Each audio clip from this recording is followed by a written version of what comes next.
Hello hello viewers and learners, সালামু আলাইকুম। আমি মোহাম্মদ আব্দুল হালিম, ইংরেজির শিক্ষক। আমি ইংরেজি শেখার একটি ট্রান্সলেশন লেসন নিয়ে আলোচনা করব।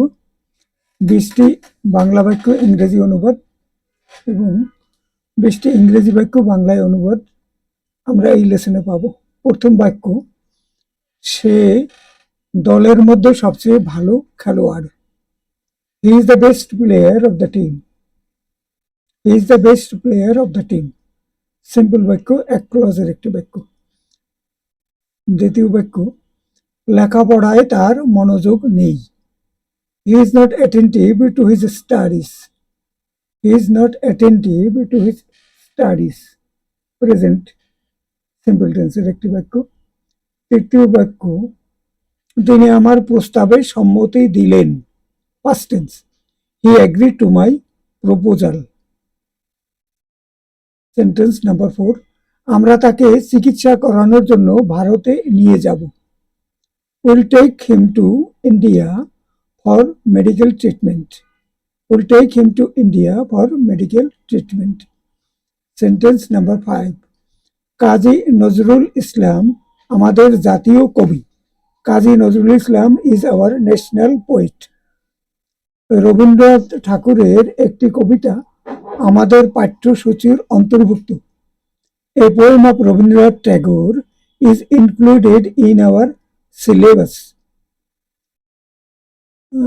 Sentence number 7, তার সাথে আমাদের ঝগড়া বিবাদের দরকার নেই। We don't need to quarrel with him. We don't need to quarrel with him. আমি দুটোর মধ্যে কোনো তফাৎ দেখি না। I don't find any difference between the two. I don't find any difference between the two.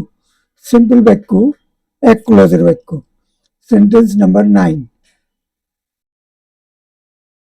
তিনি তার বন্ধুকে বিমানবন্দরে স্বাগত জানালেন। He received his friend at the airport. আমরা দুজন একটি পত্রিকা অফিসে কাজ করি। Both of us work in a newspaper office. জনাব চৌধুরী ব্যাংক থেকে ঋণ নিয়ে এই বাড়িটি করেছেন। Mr. Chaudhary built this house with a loan from the bank. তিনি ভুল করে আমার ব্যাগটি নিয়ে গিয়েছেন। He took away my bag by mistake. বইটি মেজের উপর থেকে তুলে নাও। Pick up the book from the floor. এবারে 14 নম্বরের বাক্য, সমাজে সবাই তাকে একজন ভালো মানুষ বলে জানে। Everybody in the society considers him a good man. তিনি বহু বছর যাবৎ এই বিদ্যালয়ের প্রধান শিক্ষক হিসেবে নিয়োজিত আছেন। He has been employed as a headmaster of this school for many years.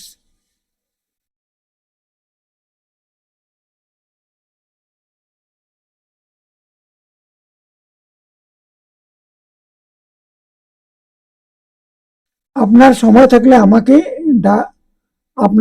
থাকলে আপনাকে নিয়ে ঢাকা যাব। If you can afford time, I'll take you to Dhaka. আমার ভয় হচ্ছে আমি আপনাকে বিমানবন্দরে স্বাগত জানাতে পারবো না। I'm afraid I cannot receive you at the airport. আমরা সবাই একত্রে তার বাড়িতে যেতে চাই। All of us want to go to his house together. All of us want to go to his house together. তাদের ছেলেমেয়েরা খুবই ভদ্র ও বুদ্ধিমান। Their sons and daughters are very gentle and intelligent. সবাই তার ভূয়সী প্রশংসা করে। Everybody praises him very much. ভিডিওটি শেষ করার পূর্বে একটি অনুরোধ, দয়া করে চ্যানেলটিতে সাবস্ক্রাইব করুন এবং একটি ভিডিওটিতে একটি লাইক দিন। আর যদি সম্ভব হয় তাহলে চ্যানেলটির সম্পর্কে অন্যদের সাথে শেয়ার করুন। সকলকে ধন্যবাদ। এবারে ইংরেজি থেকে বাংলা অনুবাদ। First sentence, he was feeling hungry and thirsty. তিনি ক্ষুধার্ত এবং তৃষ্ণার্ত বোধ করছিলেন। Sentence number 2, there are instructions on the packet. প্যাকেটের গায়ে নির্দেশাবলী লেখা রয়েছে। সেন্টেন্স নাম্বার 3, হোল্ড দ্য বোতল আপসাইড ডাউন। বোতলটির মুখ নিচের দিকে করে ধরে রাখুন। Sentence 4, they both teach at the same school. তারা উভয়ে একই বিদ্যালয়ে শিক্ষাদান করে থাকেন। Sentence number 5, I was very tired last night. আমি গত রাতে বেশ ক্লান্ত ছিলাম। Sentence number 6, you promised to take me to the book fair yesterday. তুমি আমাকে গতকাল বই মেলায় নিয়ে যাবে বলে প্রতিজ্ঞা করেছিলে। Don't be late tomorrow and you can go now. আগামীকাল দেরিতে এসো না এবং এখন তুমি যেতে পারো। Sentence number 8, as she comes in her phone rings. তিনি যখন ভিতরে প্রবেশ করলেন তখন তার ফোন বেজে উঠল। Sentence number 9, we now live in a beautiful old farmhouse. আমরা এখন একটি সুন্দর এবং পুরনো বাড়িতে বাস করছি। Sentence number 10, how did you get my email address? আপনি কিভাবে আমার ইমেল ঠিকানা পেয়েছেন? This time, sentence number 11, I didn't want them to grow up in a big city. আমি চাইনি তারা একটি বড় শহরের মাঝে থেকে বেড়ে উঠুক। Sentence number 12, excuse me, could I borrow your typewriter please? মাফ করবেন, আমি কি আপনার টাইপরাইটারটা একটু ব্যবহার করতে পারি? Sentence number 13, I'm extremely sorry that I'll be away from Dhaka during the first week of May. আমি অত্যন্ত দুঃখের সঙ্গে জানাচ্ছি যে মে মাসের প্রথম সপ্তাহে আমি ঢাকাতে থাকব না। Sentence number 14, as he finishes writing, his father asks his mother for a cup of tea. এখানে as he finishes writing এটি একটি সাবঅর্ডিনেট ক্লজ, as আছে শুরুতে। His father asks his mother for a cup of tea, এটি একটি main clause, একটি subordinate clause, এটি একটি কমপ্লেক্স বাক্য। Sentence number 15, when he woke up, 3 policemen were standing round his bed. When he woke up, এটি যখন তিনি জেগে উঠলেন 3 জন পুলিশ তার বিছানার চারদিকে দণ্ডায়মান ছিল। এটি একটি কমপ্লেক্স বাক্য। when he woke up এটি একটি সাবঅর্ডিনেট ক্লজ, when শুরুতে, সাবঅর্ডিনেটিং কনজাংশন when শুরুতে আছে। আর 3 policemen were standing round his bed এটি একটি সিম্পল বাক্য,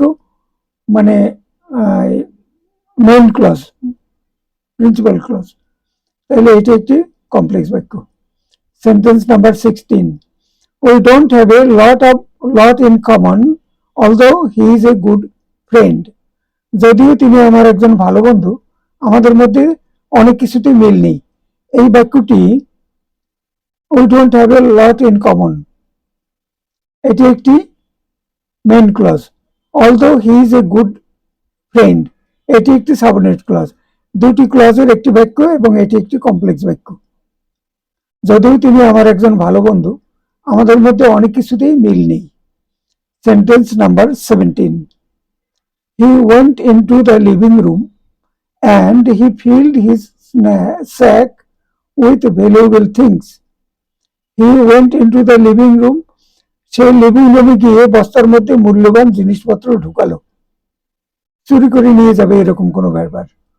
he went into the living room এটি একটি মেইন ক্লজ, and দ্বারা যুক্ত he filled his sack with valuable things এটি আরেকটি মেইন ক্লজ। দুটি মেইন ক্লজ and দ্বারা যুক্ত, এটি একটি কম্পাউন্ড বাক্য। Sentence number 18, when I returned I need to make a final decision about which course to study next year. When I return, এখানে will verb আছে, when I will return. I need to make a final decision, যখন আমি ফিরে আসব আমি চূড়ান্ত সিদ্ধান্ত নেব যে আগামী বছরে আমি মানে কোন কোর্স আমি পড়তে যাচ্ছি। Sentence number 19, I go shopping on weekends. আমি সপ্তাহান্তের ছুটিতে কেনাকাটা করে থাকি। The last sentence number 20, I remember posting the letter. আমি চিঠিটি যে ডাকে দিয়েছিলাম তা স্মরণ করতে পারি। I remember posting the letter.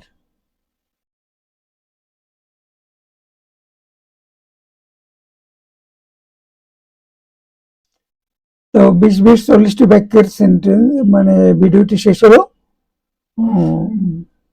দয়া করে চ্যানেলটিতে একটু সাবস্ক্রাইব করুন। সবাইকে ধন্যবাদ জানিয়ে শেষ করছি। Thank you.